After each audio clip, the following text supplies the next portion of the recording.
to fly more than anything, and unfortunately, sometimes you have to fly in this business. And I was going out to do the Mike Douglas show, which is in Cleveland.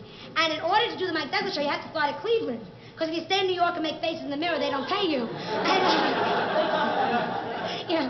So I'm flying out to Cleveland, and I hate to fly, and I believe in omens. And I wake up that morning, and it's a blizzard. And I'm in the taxi going out to LaGuardia Airport, and I look out of my taxi window, and flying along with the taxi is a black albatross. Whistling going my way. So we get to LaGuardia Airport, and by this time, it's a terrible blizzard, terrible. And nobody's flying. My airlines is going. I said, yeah. What are you trying to prove? Don't go, I won't tell, I promise.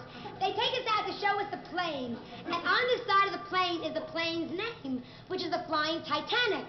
So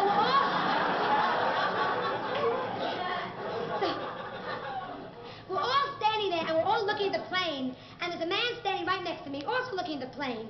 And he's saying things like, if God wanted man to fly, he'd give him wings. And he's our pilot.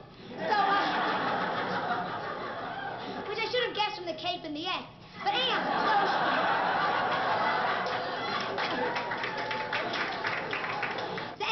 so we get on the plane, and the stewardess sits us down, and she starts to give us her speech. And she's a very negative stewardess, you know? And instead of saying things like, if we ditch, you know, she goes, when we ditch, and the sharks come at ya, kill them with a blunt instrument, like your arm.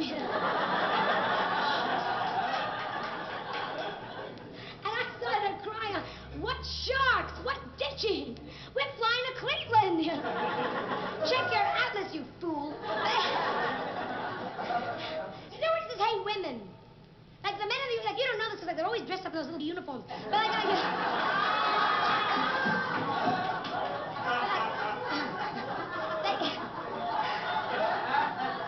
they hate women. They love men. They're very nice. To the men, they're always saying things like, you know, coffee, tea, or what will you, sir? But, you know, women,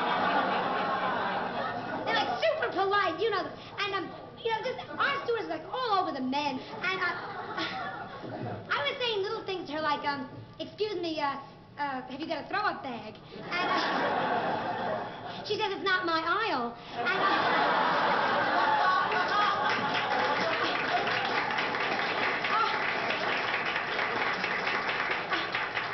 she was so rotten. She sold me a magazine now. And somebody had colored it.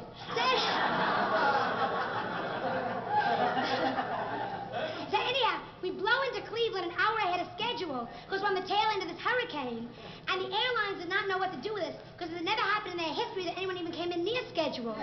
So they got together for a conference, and to kill time, they put us through customs.